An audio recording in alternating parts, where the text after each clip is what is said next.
He is. Okay. Praise thy holy name. You see this? You see this, Elizabeth? You see it? Come on. Look, look, look. This is what happened when that tornado passed over our house. That branch is laying right where it laid. My car, my new car, is right there where it was that night. And this limb that I had drug over here is right here. I pulled it, but it had landed right here behind my husband's pickup. You know what? So God is so good because he didn't even let it touch our vehicles, hurt it in any way, shape, or form. Isn't that awesome what God can do? What God can do? That, oh, praise the Lord. I mean, I'm not bragging on myself. I'm telling you what God is telling me to tell you.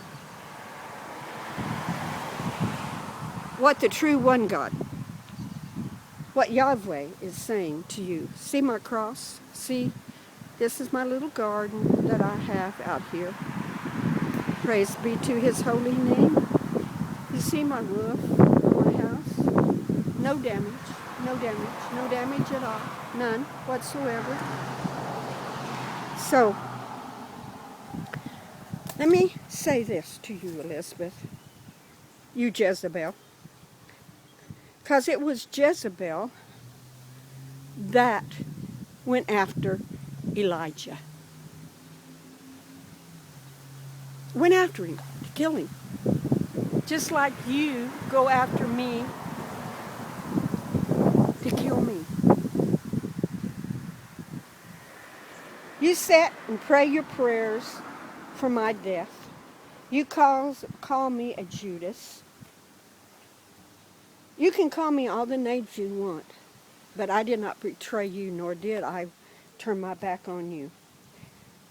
You are truly the one that betrayed me and turned your back on me and become the Jezebel.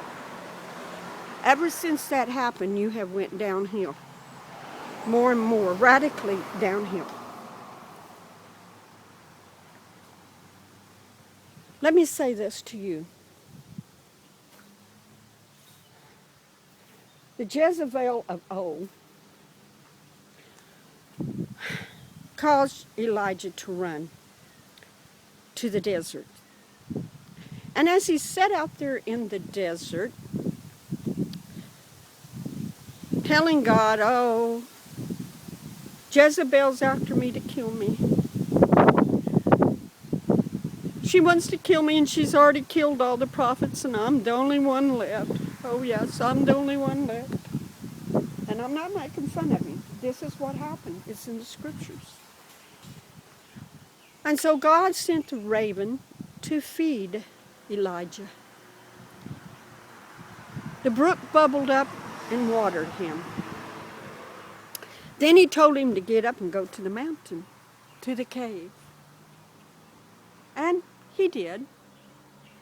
And remember all the storm and all the thundering and the bluster that came? And God wasn't in those. But then all of a sudden, a very still voice came to Elijah. Came to Elijah. God's voice, Yahweh's voice, the King of Kings, the Lord of Lords, the God of gods, the only one and true God, Yahweh, came and said,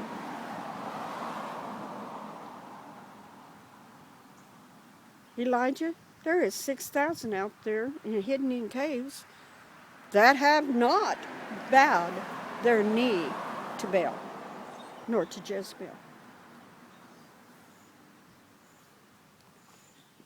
So in other words, he was telling Elijah, quit feeling sorry for yourself. I've got my hand covering you. You are protected. Mm-hmm. You're protected, you know. That's what he's saying. So Elijah come up out of that cave to do God's will, for he was called as one of the main prophets. Not the only, but one as the main. And as he come out, Jezebel still wanted to kill him. She desired in her heart for Elijah to die. She wanted to kill him. So when he was standing on Mount Carmel, and all of the Baal prophets was there, and he let them go first. He was a fair man, a just man. So he let them go first. And they built their altar, slayed their sacrifices, put it on the altar. And what it was, whose God was supposed to set the sacrifice on fire. So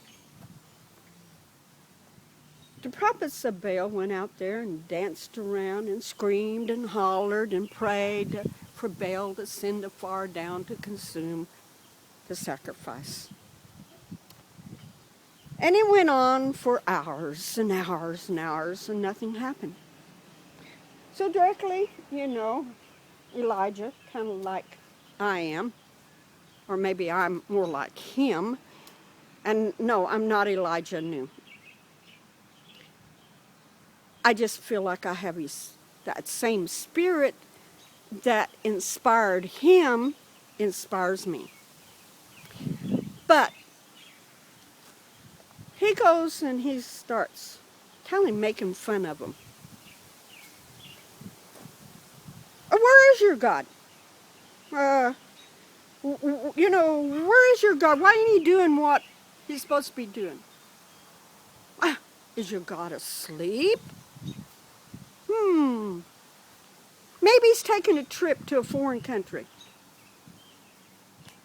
Where is your God? Why don't you, God, listen to you and do what you ask? Why don't you scream a little louder? You need to wake him up. Come on, scream a little louder. And they did. Nothing happened. Nothing happened. So after some time, listening to all that nonsense going on down there, Elijah builds his altar, sacrifices, slays his sacrifice, lays it out. But he does one more thing. Yeah. He pours water on it, on his sacrifice. Buckets of water on top of water. You know, the sacrifice was totally saturated with water. There was a channel running around it full of water. Well, it would seem very unlikely that you could set a fire to a sacrifice that was saturated in water. Have you ever tried to burn wood or anything that is saturated with water, totally wet? It's almost near impossible to get that to burn, okay? But then Elijah simply called on his God, and guess what happened? Fire from heaven fell down upon that altar, consumed it, consumed the sacrifice, consumed the altar, consumed the water, and licked it dry.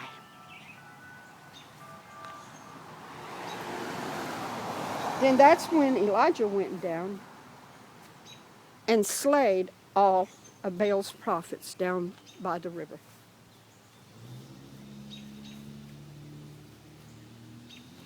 Let me tell you who you are, Elizabeth. You are Jezebel Anew. You are. And like Jezebel, you crawl for my death, you pray for my death, and you want me to die. You want me to die. You come and you pray in the name of Yahweh, in the name of Yeshua HaMashiach, blaspheming and profaning their name, calling for them to send wrath down upon God's own chosen elect. And I'm one of them. I'm just one of them. I'm not important. I'm not mighty. I'm just a child of God, his handmaiden. Much like Elijah. For when I was 7 years old and Yeshua come to me and called me by name, and said I would be one of his last day prophets. Who did Jezebel go up against? The prophets of God. The true prophets of God. She wanted all the true prophets of God to be killed and be dead. Why did she want that, Elizabeth? Because she wanted to silence their word in the land of Israel. As you want to silence the word of truth that comes from my mouth, just like Jezebel wanted Elijah dead, you want me dead. You pray for my death. You can even get hysterical praying for people's death. I've seen you do it. Walking around, stomping your feet, waving your hands, doing all the stuff that you do. Praying death upon people. I know you do that. I've seen you do it. Remember, I was with you for a while. I've seen you do many ungodly things. And of course you keep it secret because you don't want your new group, the blind, the deaf, and the dumb that don't speak the words of God, truly. Their hearts are hardened because of things happening to them in this cruel world. And they listen to you because you fit their mold of anger, distrust, and bitterness. You break up the families. If the father and the mother tries to reach out to the young kids, you turn the kids against their own father.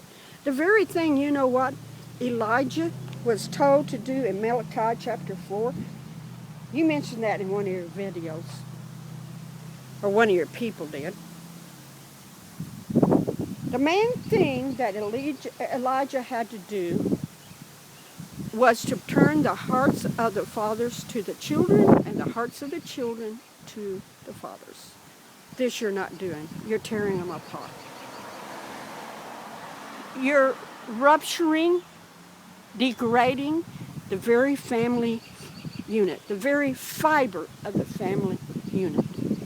And you rejoice. You rejoice about it.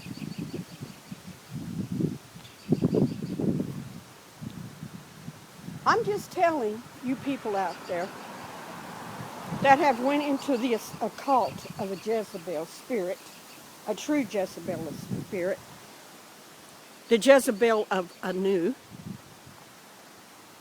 and you need to come out from her before it's too late. Because what happened to her prophets, Abel? Elijah killed them. Elijah, the true prophet of God, took a sword and killed them. Well, let me tell you, I'm not going to do that to y'all. You don't have to worry about it. I'm not going to take a sword, come down to your house, and kill you guys. Although I do know where some of yous live. Sorry to tell you that, but I've tracked some of yous down. Sly, I know exactly where you live. And I know you would panic if I put your address and your phone number out. And I'm not going to do that to you. That's your trick. That's what you guys do. That's your playground. Catherine, I know exactly where you live too. Your phone number. I know. You know, there's ways to find this stuff out. You think you're hidden, you're not hidden. I'm telling you. Personally, I would rather for God to handle you all. He says, vengeance is mine, saith the Lord. Vengeance is mine, saith the Lord. And every prayer that you pray over me, every prayer that you pray for my death is recorded in heaven and noted by God. Every prayer. And he's sitting back, giving you time to repent and come out of this madness. For his wrath is about to be unleashed on you all. Not just simply because you pray for my death, but you pray for other people's death. I mean, personally, Elizabeth, you told me, before you quit talking to me, of course, and you wanted me to do this too, to pray for George's death and pray that he would have a car wreck, that his seatbelt would not work, and he would burn a horrible, hideous death in a flaming fire in a car wreck. Do you know that God remembers that? He does. Remember that PM that you wrote me and told me that God, that one of your bunch, a woman, you gave her name, I can't think of it. I have to go back and look on the PM. Stephen did it, but that's not important. God knows. God knows exactly what her name is. And she told you that she dreamed that she saw me in a body bag. But how many years ago was that? Was it 4, 5, 6 years ago? I'd have to go back and look. Quite a few years ago. Guess what? No body bag. I'm still alive. And your God had ample opportunity when that tornado come over to wipe this trailer house out with me and my husband and my dogs in it. We were sitting there in the front room floor. Just praying. Other people were praying for me and for this whole town.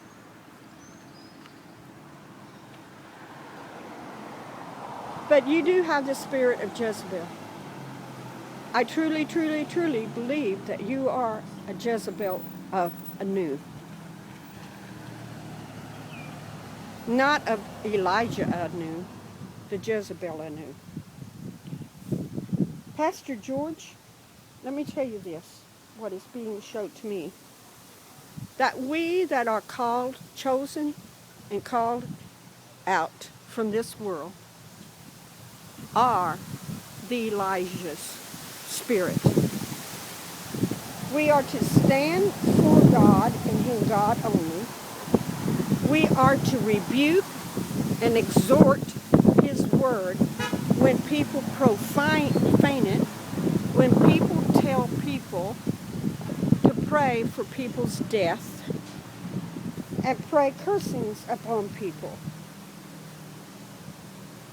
We are to stand righteously as Elijah did on Mount Carmel and say, Jezebel, Elizabeth, where's your God? Was he asleep on his job that night when that tornado came right over my house? Right over.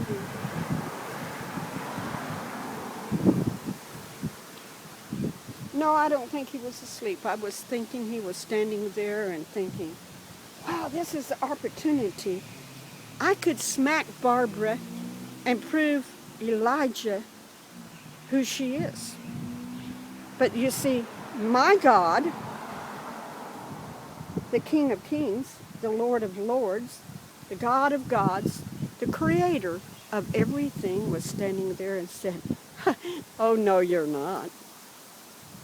That's my child. And I don't give you permission to touch my child. I don't care how many times Elizabeth calls for her death. I don't care how many times she prays for her death. You're not going to touch her. Because I, this day, prove to Elizabeth and her whole group that I, myself, have drawn the line in the sand.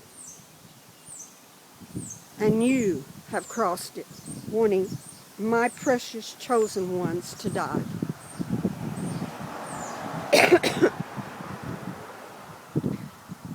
God is saying to you, Elizabeth, he will stand and fight against your